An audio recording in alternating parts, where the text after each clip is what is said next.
Today on Not Sam Wrestling, we look at the life and the influence of superstar Billy Graham, the latest on AEW's second show. We got emails and a whole lot more. This is Not Sam Wrestling.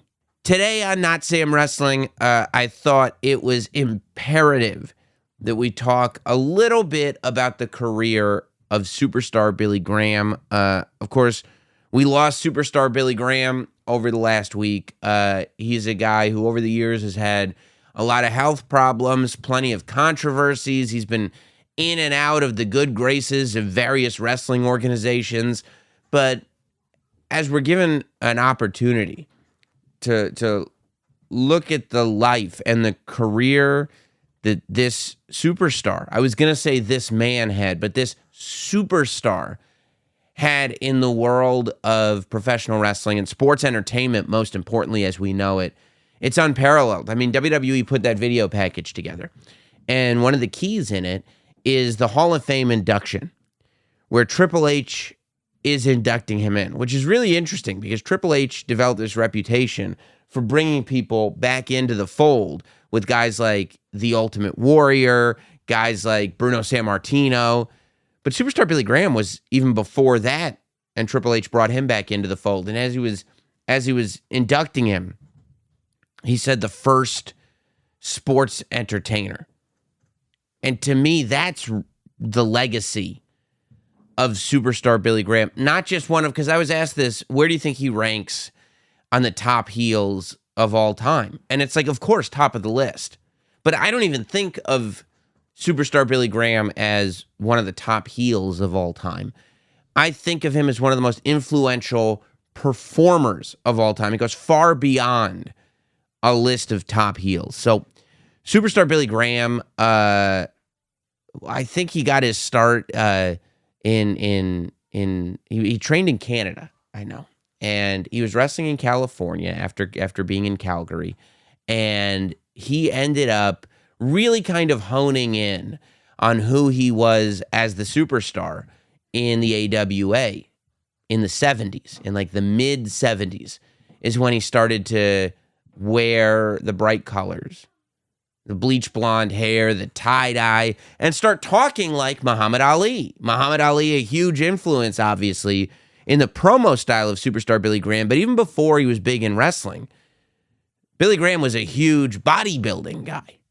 Right, Billy Graham loved that world. There are photos and sound bites of Arnold Schwarzenegger with superstar Billy Graham back in the old days in California when that culture was just starting to become a thing. And superstar Billy Graham was one of the very first guys who not only had that promo style where he was rhyming, talking jive, but just sounding cool, egotistical. You know, it came from Gorgeous George, obviously, that Muhammad Ali was able to be inspired by, but also brought that bodybuilding culture into pro wrestling and put together this package, the likes of which we hadn't seen before. I think the height of his career as far as an in-ring performer was probably in 1977, 1978, and his run with, at the time, WWWF.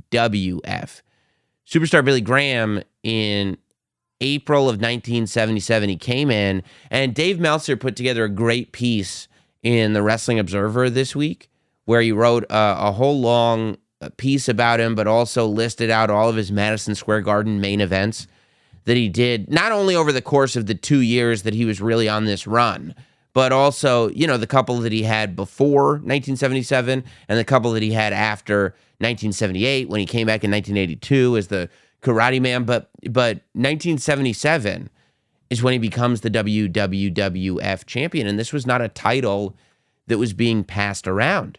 Bruno Sammartino was the champion. Bruno Sammartino was as over as anybody could be, to the point where apparently the world title change happened in Baltimore. You saw the clip again in the package WWE put out. Superstar Billy Graham's feet on the ropes.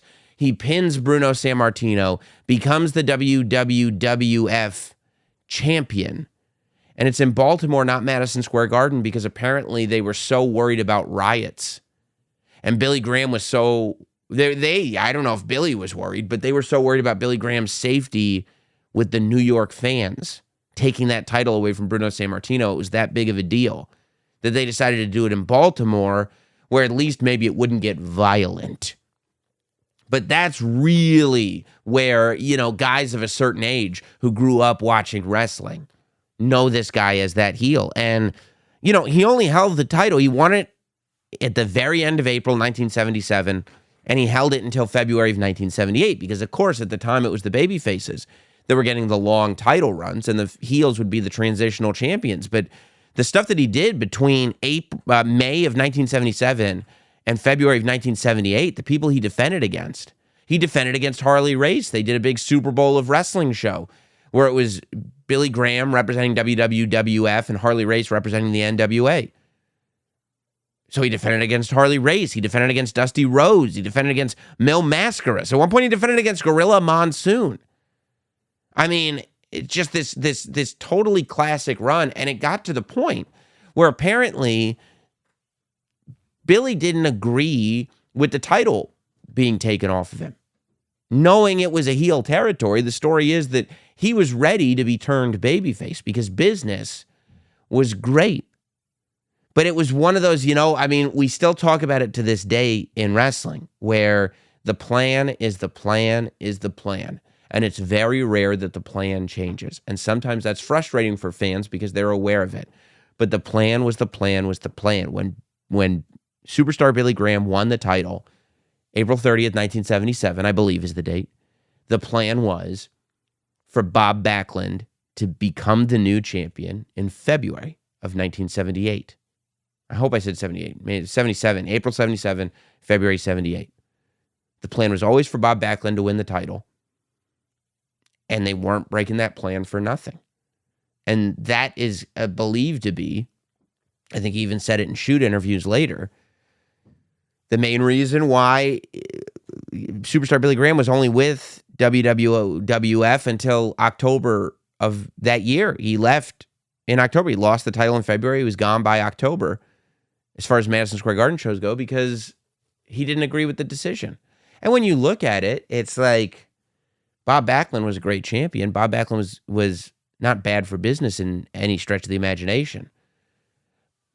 But Superstar Billy Graham, having a long run as champion, I don't think anybody would tell you that that would be a bad idea. But the question is, what would wrestling look like if Superstar Billy Graham had gotten that run? Because, of course, he does end up coming back in 1982.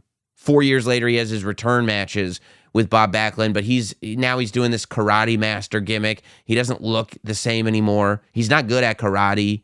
He's not wearing tie-dye. He's bald. Like, it didn't work at all. When people think of it, after that, that's when bald Superstar Billy Graham would come out, and he was still as big as a house, and he would have the tie-dye tank top and the goatee and everything. And that was kind of that rejuvenation of the Superstar. But I think generally speaking, that run in the mid to late 70s is what people think of with Superstar Billy Graham. And the reason that I ask, what would professional wrestling look like had Superstar Billy Graham gotten that long title run, is because of how impactful the run being what it was. Superstar Billy Graham, you have to realize, influenced not only everybody around him, but everybody that came after him. A lot of Dusty Rhodes' promo style. Dusty Rhodes' promo style kind of changed as Superstar Billy Graham was doing his thing. You'd notice Dusty Rhodes in Florida was starting to kind of adapt himself more to the Billy Graham promo style. I think that Ric Flair, living the life of a superstar in real life, there being no cutoff, the glitz, the glamour, that came from Superstar Billy Graham. It's no secret that Dusty and Rick both had great reverence for Superstar Billy Graham. When you look at Hulk Hogan, the superstar that would come after Bob Backlund, the person that did launch WWE into what it is today, that was Hulk Hogan. Iron Sheik beating Bob Backlund, Hulk Hogan beating Iron Sheik makes WWE what it is today, makes sports entertainment. And if you look at Hulk Hogan, if you look at the aesthetic, if you look at the tanned, muscled body, if you look at the bleach blonde hair, whether he was balding or not, even if you look at the facial hair, if you listen to promos that Hulk Hogan cut early in his career, especially as a heel, everything is superstar Billy Graham. And I'm sure some of that came from Austin Idol as well, but so much of what Austin Idol was doing came from superstar Billy Graham. Jesse the Body Ventura. Everything that he did, the way that he dressed, being that bodybuilder guy, having the blonde hair, the way that he talked. And this guy had a career as a commentator forever. Superstar Billy Graham. You go forward. It's not even, these are his peers to an extent. You go forward into an era where people would never have had the opportunity. They were done wrestling. Or they hadn't started wrestling when Superstar Billy Graham was finishing up, but they had grown up with this guy. Superstar Billy Graham was really one of the first guys that now you see it, right? You see people emulate the wrestlers that they grew up watching. You see a lot of Bret Hart tributes. You see a lot of tributes to a lot of different wrestlers. Superstar Billy Graham, to me, was the first person that people were doing that for. But fans may not have been fully aware of it. Scott Steiner's entire Big Papa Pump character, the whole thing was Superstar Billy Graham. The goatee, the body, the freaks, the peaks, everything about it was Superstar Billy Graham. Paul Heyman put up this amazing post where as a kid, 19 years old, he's working an independent on TV as a commentator, and they bring in Superstar Billy Graham. And Superstar Billy Graham shaped the way Paul Heyman looked. That's Paul Heyman. Superstar Billy Graham shaped the way he looked at this thing. We say Superstar Billy Graham. That word superstar is synonymous with professional wrestling because when Vince McMahon Jr. took over, when Vincent Kennedy McMahon took over the territory from his father, not too long after that, wrestling became a dirty word. Wrestler became a dirty word. When you were in the WWF at the time, you were not a wrestler. You were a superstar. Where do you think superstar came from? Where do you think the entire vision for what a sports entertainment superstar came from? Superstar Billy Graham. If you ask John Cena, the whole idea of having this body that made you a star the minute you walked through the curtain, I'm sure John Cena would easily be able to trace his roots and his inspirations back to superstar Billy Graham. I mean, everybody. When you listen to LA Knight on SmackDown come out and say, "Let me talk to you," and have his catchphrases and come out looking all tanned and muscled and have his cadence, it's superstar. LA Knight is still inspired, clearly. The parallels are right there, by superstar Billy Graham. Triple H being a body guy, the whole idea of a body guy, superstar. WWE, how many of us grew up watching WWF Superstars of Wrestling? The name, Billy Graham. Superstar Billy Graham. There are very few people within wrestling as influential as that performer. And the people who are on that list were influenced by Billy Graham. When you look at the people who are the most influential people in wrestling, you go Ric Flair, you go Dusty, you go Hogan. Those are the models that we compare to. And all three of those models can be traced directly back to superstar Billy Graham. So if you haven't gone on a YouTube loop, if you haven't looked at all of the old Superstar Billy Graham tapes yet, I would recommend doing it. Now's the time. And there's a lot of controversies. You don't need to go into all of the stuff that he did in his personal life, the times that he was against WWE, for WWE, steroids, this guy stinks. He was very outspoken in a lot of ways. But if you just look at the in-ring career of that guy and how, essentially important he is to this thing of ours, you'll see it's incredible. comparable. Rest in peace to superstar Billy Graham. He was also one of the first merch guys. It just seems tacky to try to fold this into a merch plug. But the Notsam Wrestling shirts are available if you go to notsamshirts.com. I think it's notsamshirts.com. Go over to notsam.com and click on the merch button. It should be up by the time you hear this podcast. Limited drop, 7 days only. For 7 days only, you're going to be able to get your hands on t-shirts, tank tops, and shorts with the brand new summer Notsam logo on it.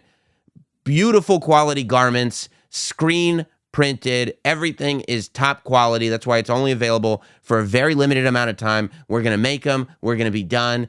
Pre-order them now. Made to order at notsam.com. Just click on the little merch button and it'll take you right there. Before we get into emails, let's talk about business. Let's talk about AEW Collision. The announcement gets made at Upfronts that AEW is adding a second show. It's confirmed. Collision is coming. Saturday nights, TNT, 8 p.m. Eastern Standard Time, 2 hours. It's supposedly going to be another A show. They said that about Rampage too, but I have a little more faith in this one. Still a lot unconfirmed. I would hope that now that we have these two big shows, and this is just it just sticks with me, that the TBS champion stays on Dynamite and the TNT champion stays on Collision. Jade Cargill is the face of Dynamite, and Wardlow is the face, both of them to an extent, of Collision. But when we talk about the face of Collision, first of all, a lot of people have a lot of stuff to say. You know, the Collision logo, very similar to the Nitro logo. I got no problem with that. I love tipping your hat to the history of professional wrestling on TNT. As a matter of fact, I would mark out hard. I think that the whole set, if they're going to do Collision tapings, Collision is going to be a live show. So when I say tapings, that's what I'm saying. But if they're going to do that separately from Dynamite, then I say make the set look completely different and bring back the original Nitro set. Not only if you bring back the original Nitro set, will it be a thrill to all of us that watch Nitro, but then AEW action figures can put out a Collision set and really get another shot in at WWE. It's brilliant. I hope that they do. I hope they go all the way with these Nitro themes. But you know, there are some saying that this is going to be a hard brand split. That was not announced officially in any way, shape, or form. So I don't know how hard it's going to be. Maybe it needs a little Blue Chew promo code, not Sam. But they did say that Bryan Danielson is going to be on creative for this show, which apparently he was working creative with WWE before he split over on, I think, the SmackDown side, but I don't know. So I think that AEW creatively has to really put their best foot forward on this Collision show, especially if they don't end up getting CM Punk. That really is the news. That's the question. They announced like the first 6 or 8 locations for Collision shows, and they're in Canada, which is weird to go on a tour of Canada when you're leaving Canada and coming back every time, but they didn't announce where the first show is taking place. And that leads me to believe that where there's smoke, there's fire. Everybody this week was talking about the fact that AEW was supposed to have CM Punk in the bag, and maybe they don't anymore. And it could be related to whether or not Ace Steel is allowed in the building. And I'm not going to pretend to have any inside information about this. I have no idea whether that's true or not. I come at you from the perspective of somebody that watches the show, because I wish more people would be honest about their perspective. But I think that I start to get concerned as to how locked in CM Punk is when they have not announced the location of the first show. And there are rumors, I think Dave Meltzer reported this, that they were going to do it in the, what's it called? Not the All-State Arena, the other arena there in Chicago, the same arena they did the first dance in, where they did SummerSlam 94. And I'm blanking on it now, but I'll think of it as soon as I drop the microphone. But if they don't have CM Punk, they're going to make a switch real quick and do it at Daly's place. So they have a backup. I feel like if they had CM Punk, but this was going to be a surprise, if they had him confirmed, then they would at least announce the venue so they could sell it out real quick because people would know he was coming, even if they didn't want to announce it. I think if this is going to be a surprise debut, it'll be a soft surprise the same way the other CM Punk debut was, where they want people to know, but it'll still be fun if there's some doubt leading into this. What you don't want is a lot of doubt leading into this. You don't want people being 50-50. All that said, with everybody potentially being on this show, and I don't know if MJF stays on this show. I don't know if MJF as the world champion is going to go on both shows. It might be a good time to elevate the international championship, put it on another big star, and have the international championship be the main title of Collision. If you're going to have all these championships, why not? But I mean, I think Collision is the spot where it's the land of misfit toys. Already we know Thunder Rosa is going to be over there. Miro's going to be over there. I think you move Eddie Kingston from Ring of Honor over there. I think you make that almost its own. You make that the alternative. AEW is supposed to be the alternative, and AEW is what AEW is now. And there are fans that want an alternative even to that. Make Collision that. I think with or without CM Punk, you have to make this Collision show a must-watch show.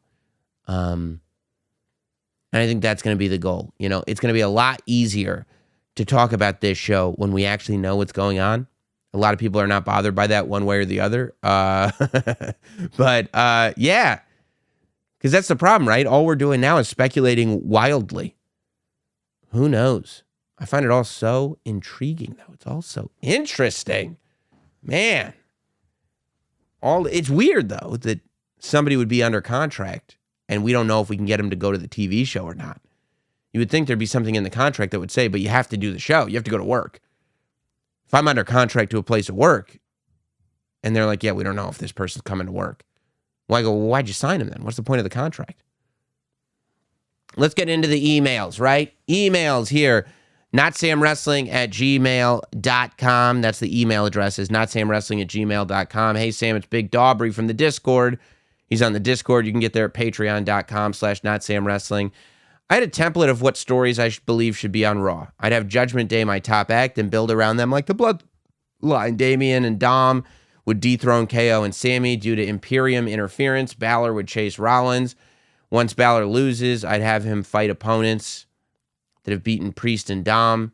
This feels very just a Judgment Day centered story pitches. Sammy and KO will be jumped backstage after losing titles by Imperium.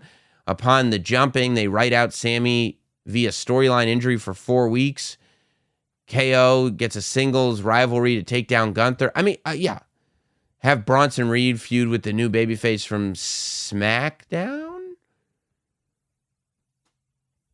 With the storyline being he has been rising up the card and won't have someone to swoop in and take a spot. Rhea has Natalia at the moment, but I think a babyface Bliss Rhea story is on the move. Yeah, I don't know, man. You just hit me with like 17 different emails. Okay, like, yeah. I mean, I don't know. I gave you the whole email segment. That doesn't seem fair, does it? PD. Now, this is an email. What the fuck is going on with Bray Wyatt? Dude, I wish I knew. You talk about a story that when it was happening was the hottest thing in wrestling. I couldn't pump out who is the White Rabbit videos quick enough. It made all of us rich. The storyline was so hot. And it just plummeted because it took too long to get anywhere, and now it's just disappeared. And I think that it's a disservice. I think that the WWE needs, well, it's too late now. I think the WWE should have written him off TV. You can't just have him disappear. Like right now, they're just acting like it never happened. So I guarantee you, when Bray Wyatt comes back, people have lost faith in it, right? Because the Fiend storyline was so good, and then it started to get wonky, and then Bray Wyatt just got jobbed out at WrestleMania and disappeared. And then he came back with what was potentially going to be great. It seemed like it was going to be great. And then it got wonky. He had a Mountain Dew match. He challenged Bobby Lashley for WrestleMania out of nowhere. And then before the match could happen, he just disappeared. Fool me twice, shame on me. Next time he comes back, Bray needs to come back. No more. We're thinking too much. This is what Bray needs to do. Come back as The Fiend and just take out somebody big. Bray Wyatt as The Fiend just needs to show up on Raw and take out Bronson Reed immediately. Then we go to the pay-per-view with The Fiend versus Bronson Reed. No Uncle Howdy, no promos, no nothing. Just The Fiend beating up Bronson Reed. Because Bronson Reed is big, so it lends credibility. Then after Bronson Reed, maybe The Fiend can go after somebody. The Fiend just goes after mid-card opponents. Don't put the title on him. Don't get your main event guys involved with him. Don't do any of this. Just have The Fiend there for a year, beating up mid-card and upper mid-card baby faces. And you'll have a year. It's not tough. Don't overthink it. Have him come out with the head-shaped lantern. Have him beat up Bronson Reed that builds to a pay-per-view. Come on. Is it that tough? Don't have him fight Gunther. Maybe he could fight Ludwig Kaiser. And then move on to something else. He could beat Shinsuke. He can beat Shinsuke. But that's it. That's as far as it needs to go. Zach, hey Sam, I have a couple questions for you. First, what should Cody's next storyline leading up to SummerSlam be? Second, how would you book the Bloodline breaking up? I like that you kept it you kept it quick. I would say Brock is still SummerSlam. Yeah, because there's Money in the Bank. I think I would go to Money in the Bank maybe with Seth and Cody. I mean, SummerSlam with Seth might be Seth and Cody. Although Seth's a babyface now. So, I don't know. I'd have to think about it. And the Bloodline breaking up, we're already seeing it. I don't need to book the Bloodline breaking up. It's already happening. You know, we literally saw it on SmackDown when Roman and Solo knocked shoulders. I would have it as it's happening right in front of our faces. Sam Diaz, great episode last week. My question for you is, Father's Day being just around the corner, do you think that we'll go to an eventual program between Dom and Cody? I don't know. I don't think Dom and Cody is the way to go because nobody would believe it. Like, Dominic is fun to boo, but Cody would just kill him. Like, and would have to kill him. It wouldn't make any sense for Cody's character. If Cody had any trouble beating Dominic, like, for Cody fighting the Bloodline, it's first he beats Damian Priest, then he beats Finn Balor, and then he's done. Like, that's the whole Dominic character. Enzo says, recently found out about your podcast about 2 episodes ago. Let me tell you, it's phenomenal. Thank you very much. I want to get your take on Roman Reigns. He's on a historic run, and I feel there are only 2 superstars that make sense to dethrone Roman Reigns, Jey Uso or Seth Rollins. Do you think it should be Jey or Seth? Seth. If it's either Jey or Seth, 100% Seth, because it'd be great in the moment for Jey Uso to dethrone Roman Reigns, but where do you go? Jey Uso is not going to be your top world champion singles guy. It's just not going to happen. Seth will be. Honestly, I think the question is it going to be Seth or Cody? Jey is a piece of the story on the way. Okay, last email. I know we've got a ton of them. This one's long, so I'm going to skip it. But we'll do a longer email segment next week. NotSamWrestling@gmail.com. Dylan, the story with Edge winning the tournament didn't happen, but I don't think necessarily that ends the story with him and the medium gold belt. I know you want Logan Paul to be the briefcase holder, but let me ask you, who was the first Money in the Bank winner and the first to cash it in? The door is still open for Dom to end Edge's career in a beautiful story. Keep the hope alive. Okay, so Edge wins Money in the Bank. Edge wins Money in the Bank, takes the title off of AJ or Seth. Eventually, Dom takes the title off of Edge and ends his career. Dylan. You may be onto something. I'm not against it. That sounds fun. and you guys are a lot of fun. Don't forget to check the website. I'll post links all over social for the t-shirts. They're going up 7 days only, so get them while you can. Limited edition to however many you want to exist. Make it happen. Don't forget to subscribe to the YouTube channel, youtube.com/NotSamWrestling. Hit like, hit subscribe. Subscribe if you listen on audio on Spotify, Apple. Leave a rating on Spotify. Leave a rating and a review on Apple. And we'll see you next week right here on Not Sam Wrestling.